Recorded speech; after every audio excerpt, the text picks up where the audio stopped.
अवधूत चिंतन श्री गुरुदेव दत्त. श्री स्वामी समर्थ. तुम्हा सगळ्यांचं स्वामी श्रद्धा यूट्यूब चॅनलवर खूप खूप मनापासून स्वागत. स्वामी कृपेने तुमचा आजचा दिवस शुभ जाओ. स्वामी महाराज तुमच्या सर्व चांगल्या इच्छा पूर्ण करोत हीच मी महाचरणी प्रार्थना करते आणि आजच्या व्हिडिओला सुरुवात करते. तर आजच्या व्हिडिओमध्ये आपण बघणार आहोत की स्वामींना कौल कसा लावायचा. आपल्याला एखादा मोठा निर्णय घ्यायचा आहे आपल्या आयुष्यात, पण आपली द्विधा मनस्थिती आहे, करू की नको करू. कोणताही निर्णय असेल आपल्या आयुष्यात, जीवनात असे काही निर्णय असतात की आपल्याला असं वाटतं की स्वामींनी स्वतः येऊन मला ते सांगितलं पाहिजे की तू हे कर किंवा करू नको. अशी आपली जेव्हा मनस्थिती असते तेव्हा स्वामींकडनं आपल्याला काहीतरी उत्तर पाहिजे असतं. आपल्याला वाटतं की स्वामींनी स्वतः येऊन आपल्याला सांगावं. तर अशा वेळेस स्वामींना कौल कसा लावायचा. माझ्या आयुष्यातला तो निर्णय मी घेऊ की नको, किंवा ती गोष्ट माझ्यासाठी चांगली आहे की नाही, हे मला स्वामींकडनं कसं कळेल. तर त्याच गोष्टीसाठी तुम्हाला हा कौल लावायचा असतो. त्याच गोष्टीसाठी तुम्ही चिठ्ठ्यांद्वारे स्वामींना तुमचं मत विचारू शकता, तुमचा प्रश्न विचारू शकता. ते कसं विचारायचं, कौल कसा लावायचा, हेच आपण आजच्या व्हिडिओमध्ये बघणार आहोत. खूप सुंदर अशी माहिती आहे. नक्की व्हिडिओ शेवटपर्यंत बघा, म्हणजे तुम्हाला कोणताही प्रश्न उरणार नाही. बघा, असं आपण जेव्हा स्वामींची सेवा करतो ना, म्हणजे एखाद्या गोष्टीसाठी, एखाद्या इच्छेसाठी आपण स्वामींची सेवा करत आहोत, तर स्वामी आपल्याला काही ना काही शुभ संकेत देत असतात.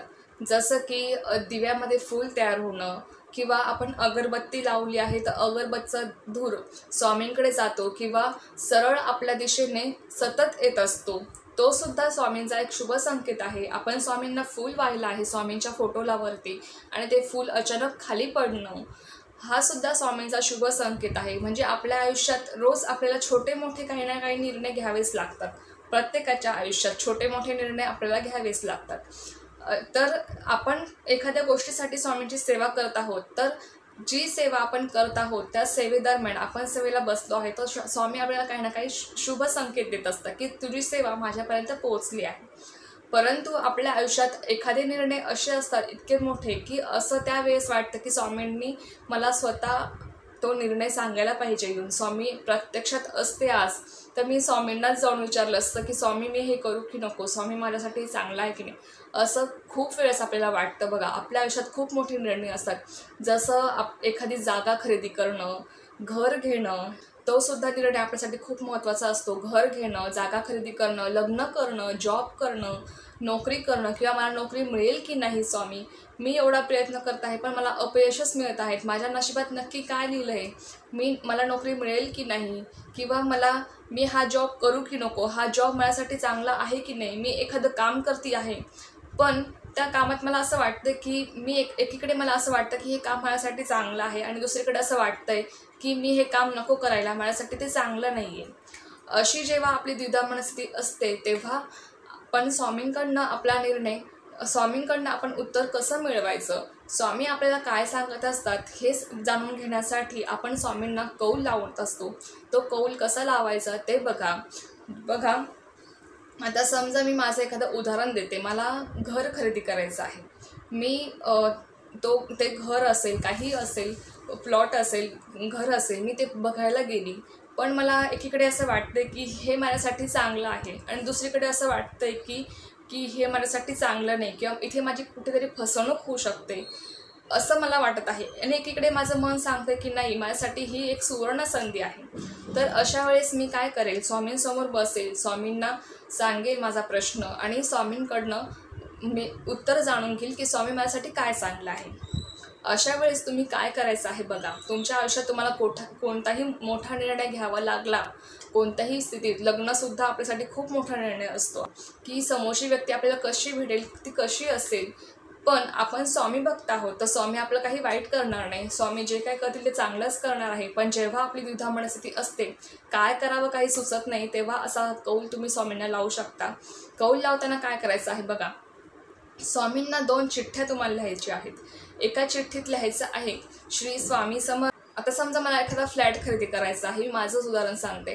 तर मी काय लिहिणार चिठ्ठ्यामध्ये, एका चिठ्ठीत मी असं लिहिणार की श्री स्वामी समर्थ, स्वामी आई किंवा स्वामी महाराज माझ्यासाठी हा फ्लॅट खरेदी करणं योग्य आहे का. आणि खाली लिहायचं हो. आणि दुसऱ्या चिठ्ठीत असं लिहायचं, श्री स्वामी समर्थ, स्वामी महाराज माझ्यासाठी हा फ्लॅट खरेदी करणं योग्य आहे का? आणि त्या चिठ्ठीमध्ये खाली लिहायचं नाही.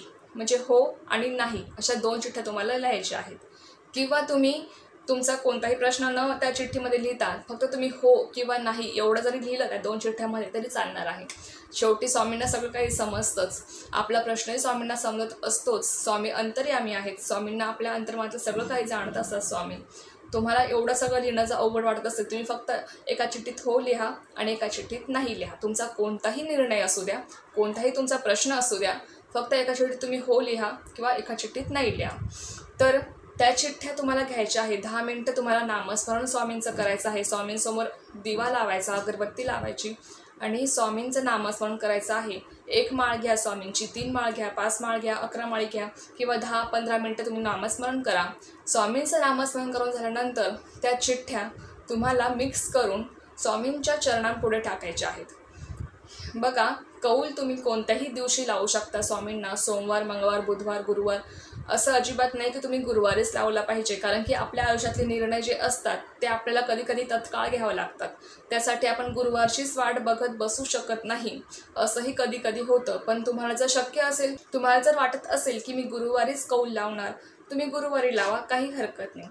पण तुम्ही कौल महाराजांना कधीही लावू शकता. तुम्ही तुमचा प्रश्न महाराजांना कधीही विचारू शकता, काही हरकत नाही. मग काय करायचं, स्वामींसमोर बसायचं, त्या चिठ्ठ्या मिक्स करून स्वामींच्या चरणांजवळ तुम्हाला टाकायच्या आहेत. आणि दिवसभर त्या दिवशी, समजा तुम्ही गुरुवारी जर ह्या चिठ्ठ्या टाकल्या तर गुरुवारी दिवसभर त्या चिठ्ठ्या तुम्हाला तशाच राहू द्यायच्या आहेत स्वामींपुढे.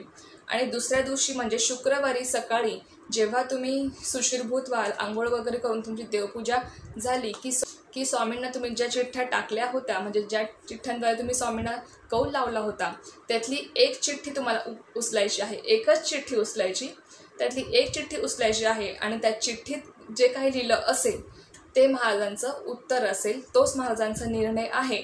आणि तीच गोष्ट तुमच्या आयुष्यात होणार आहे. जर तुमच्यासाठी तो फ्लॅट, आता माझ्यासाठी जर तो फ्लॅट खरेदी करणं योग्य असेल आणि महाराजांचं उत्तर आलं असेल की हो तू खरेदी करू शकतेस, तुझ्यासाठी ते योग्य आहे, तर मी पुढचं पाऊल उचलणार, म्हणजे मी तो फ्लॅट खरेदी करणार. जर महाराजांचं उत्तर नाही आलं तर मी माझा निर्णय इथेच थांबवणार. मी परत त्या फ्लॅटचा विषयसुद्धा काढणार नाही. म्हणजे एवढा विश्वास तुम्हाला महाराजांवर सोपवायचा आहे. पूर्ण विश्वास ठेवून हा कौल तुम्हाला लावायचा आहे. आणि लक्षात घ्या, जर महाराजांनी तुम्हाला जर नाही सांगितलं एखादी गोष्ट करण्यासाठी, तुम्ही महाराजांना कौल लावला आणि जर महाराजांचं उत्तर नाही आलं तर तुम्ही कितीही प्रयत्न करा, तुम्हाला ती गोष्ट मिळणार नाही. कारण तो महाराजांचा निर्णय असतो.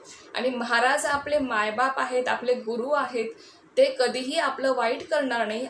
आपल्यासाठी जर एखादी गोष्ट योग्य असेल तरच ती आपल्याला ते देतील. आणि जर एखाद्या गोष्टीपासून आपलं काहीतरी नुकसान होणार नसेल, पुढे चालून आपल्यासाठी एखादी गोष्ट योग्य ठरणार नसेल, तर महाराज तुम्हाला ती गोष्ट कधीही देणार नाही. लक्षात ठेवा. शेवटी महाराजांना आपली काळजी असते.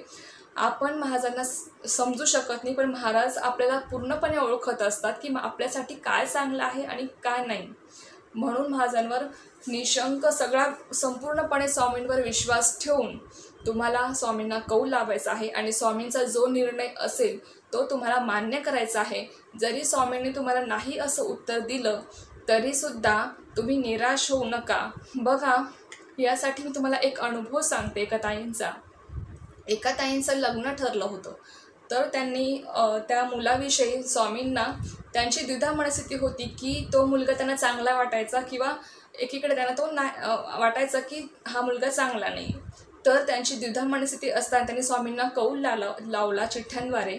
आणि स्वामींनी त्या ताईंना नाही असं उत्तर सांगितलं की तू त्या मुलासोबत लग्न करू नको. शेवटी त्यांनी महाराजांचा निर्णय त्यांनी मान्य केला, त्यांनी नाही केलं. आणि त्यानंतरच्या काहीच दिवसांमध्ये तो जो मुलगा होता, तो मुलगा एका मुलीला घेऊन पळून गेलेला होता. म्हणजे हा किती मोठा निर्णय. जर त्या ताईंनी तेव्हा जर हा निर्णय घेतला असता, त्या मुलासोबत लग्न केलं असतं, हाच त्यांचं आयुष्य कुठेतरी खराब झालं असतं. पण स्वामींनी तसं होऊ दिलं नाही. जरी त्या ताईंना तेव्हा वाईट वाटलं असेल, स्वामींचं उत्तर नाही आलं, पण स्वामींना माहीत होतं की माझ्या भक्तासाठी काय योग्य आहे.